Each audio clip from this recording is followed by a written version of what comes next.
Lecture 6. Tenses. Objectives of the lecture: present continuous tense, past continuous tense, future continuous tense. For more lectures, subscribe my channel and click the bell icon. Bismillahirrahmanirrahim. Present simple, past simple और future simple tenses को समझने, उन पर exercise करने और उनका use सीखने के बाद आज हम मज़ीद 3 टेंसेस सीखने जा रहे हैं। डियर स्टूडेंट्स एंड लिसनर्स, ये बात अच्छी तरह से जहन नशीन रखिए कि जब तक आपको किसी टेंस के ऑक्सिलरीज और मेन वर्ब का पता ना हो, तब तक आपको टेंसेस पर अबूर पाना मुश्किल है और ना आप टेंसेस को अच्छी तरह से सीख पाओगे। लिहाजा मैं ये आपको रिकमेंड करता हूँ कि जो ही हम टेंस करें उसके ऑक्सिलरीज और मेन वर्ब को आप ज़रूर याद रखिए। अगर आपको याद हो तो मैंने पहली ही वीडियो में आपको 3 स्टेप्स के बारे में बताया था जो कि इम्पॉर्टेंट स्टेप्स है, और मैंने आपको बताया था कि इन 3 स्टेप्स के ज़रिए हमने इन 12 टेंस को अच्छी तरह से कवर करनी है। आज हम उन 3 स्टेप्स को इन तीनों टेंसेस के ऊपर अप्लाई करते हैं और कंटिन्यूस फैमिली को भी सीखते हैं। Today's tenses are present continuous, जिसे हम प्रेजेंट प्रोग्रेसिव भी कहते हैं, पास्ट कंटिन्यूस या पास्ट प्रोग्रेसिव, फ्यूचर कंटिन्यूस या future progressive tense.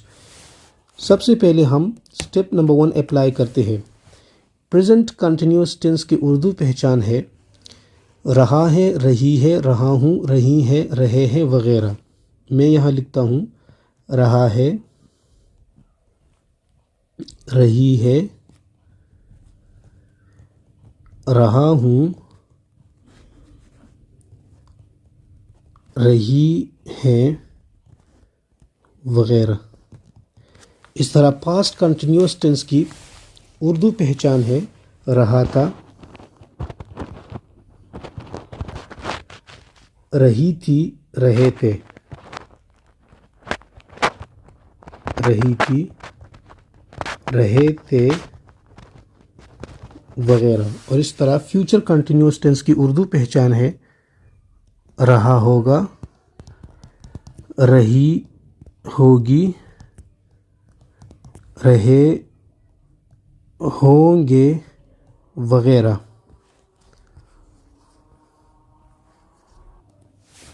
Step number 2, present continuous या प्रेजेंट प्रोग्रेसिव टेंस की जो ऑक्सिलरीज है वो हमारे साथ इज़, एम, आर है।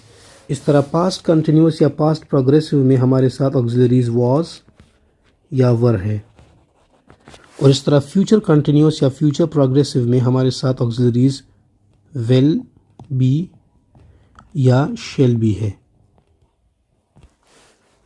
स्टेप नंबर 3 की तरफ आते हैं। प्रेजेंट कंटिन्यूस में जो मेन वर्ब इस्तेमाल होगा वो V1 होगा, लेकिन इस V1 के साथ हम कंटिन्यूस का जो ये लफ्ज़ आया है, कंटिन्यूस का मतलब है जारी होना। इस कंटिन्यूस वर्ड की वजह से हम यहाँ ING लगाएंगे और इस तरह ये हमारे साथ बन जाता है प्रेजेंट पार्टिसिपल। यानी V1 के साथ जब हम ING लगाते हैं तो हम इसे प्रेजेंट पार्टिसिपल कहते हैं। इस तरह पास्ट कंटिन्यूस में भी हमारे साथ मेन वर्ब V1 आएगा और इसके साथ ING, यानी यहाँ भी प्रेजेंट पार्टिसिपल लगेगा। और इस तरह फ्यूचर में भी V1 और इसके साथ ING का इजाफा होगा जो कि अगेन प्रेजेंट पार्टिसिपल कहलाते हैं। डियर स्टूडेंट्स एंड लिसनर्स, मैंने पहली वीडियो में आपको इंग्लिश पर्सन्स के बारे में बताया था जो कि 6 थे, यानी first person singular, first person plural, second person singular, second person plural, third person singular and third person plural. अगर आपको वो पर्सन्स याद है तो आपको टेंसेस समझने में मुश्किल नहीं होगा। चलो आप एक एग्ज़ाम्पल लिखते हैं इस टेंसेस को मज़ीद अच्छी तरह से समझने के लिए। फॉर एग्ज़ाम्पल मैं लिखता हूँ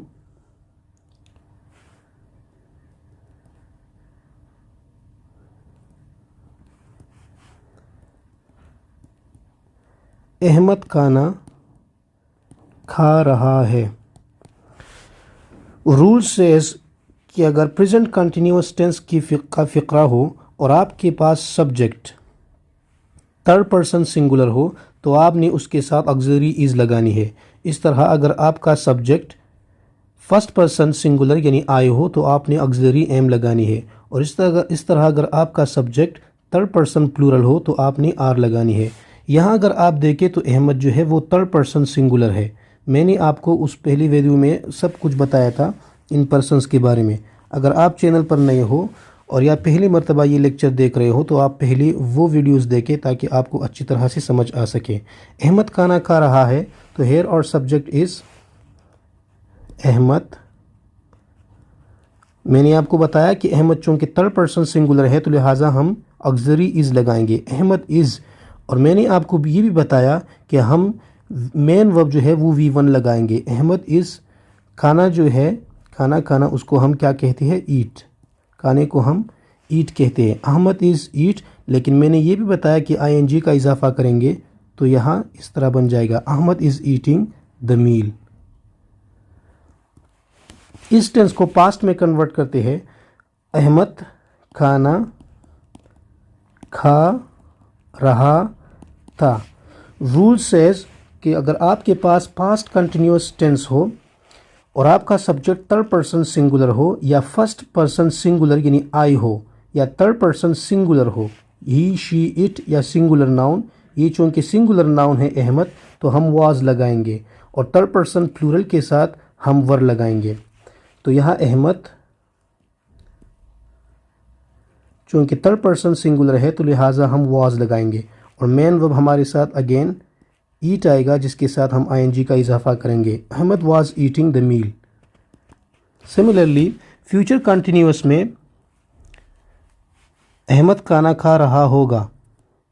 अहमद खाना खा रहा होगा।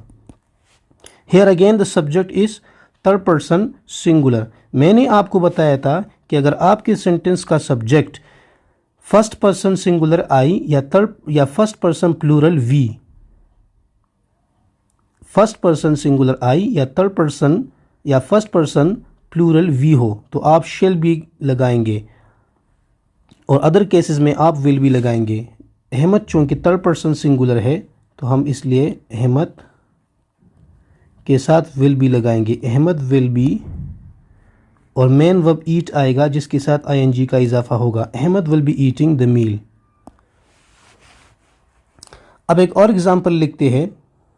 एग्जाम्पल नंबर 2, मैं खाना खा रहा हूँ। मैं खाना खा रहा हूँ।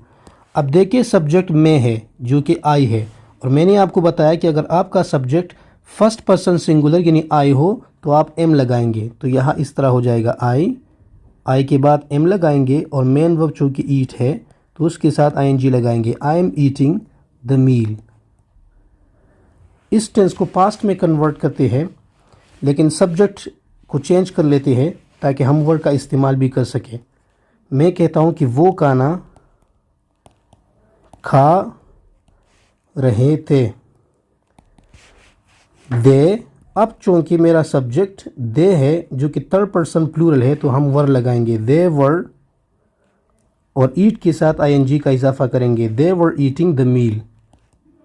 इन द सेम केस यहाँ आप देखें मैं खाना खा रहा हूँगा। यहाँ सब्जेक्ट हमारे साथ आई बन गया आई और मैंने आपको बताया कि फर्स्ट पर्सन सिंगुलर आई और फर्स्ट पर्सन प्लूरल वी के साथ हम शेल बी लगाएंगे। आई शेल बी और अगेन मेन वर्ब ईट और इसके साथ ING का इजाफा करेंगे। I shall be eating the meal. ये थे हमारे साथ कंटिन्यूअस टेंसेस यानी present continuous, past continuous, future continuous जो कि हमने एक्टिव वॉइस में सीख लिए। अब हम इन तीनों टेंसेस को पैसिव वॉइस में देखते हैं कि इनके ऑक्सिलरीज कैसे चेंज होते हैं। मैंने आपको गालिबन सेकंड लेक्चर में बताया था कि उर्दू पहचान हमारे साथ एक्टिव और पैसिव में सेम होता है तो हम इस स्टेप को इग्नोर करते हैं और स्टेप नंबर 2 को यहाँ लिखते हैं। यहाँ हमारे साथ ऑक्सिलरी क्या होगा और यहाँ हमारे साथ ऑक्सिलरीज क्या होंगे। आप हैरान होंगे कि सर आपने तो फ्यूचर कंटिन्यूअस की कॉलम को एम्प्टी छोड़ा है। तो dear students and listeners, passive voice में हमारे साथ फ्यूचर कंटिन्यूअस की फ़िक़रात नहीं होती है। हम पैसिव वॉइस में फ्यूचर कंटिन्यूअस को नहीं लिखते हैं। हम सिर्फ पास्ट कंटिन्यूअस और प्रेजेंट कंटिन्यूअस को पैसिव वॉइस में लिख सकते हैं। या हमारे साथ auxiliaries is being, am being,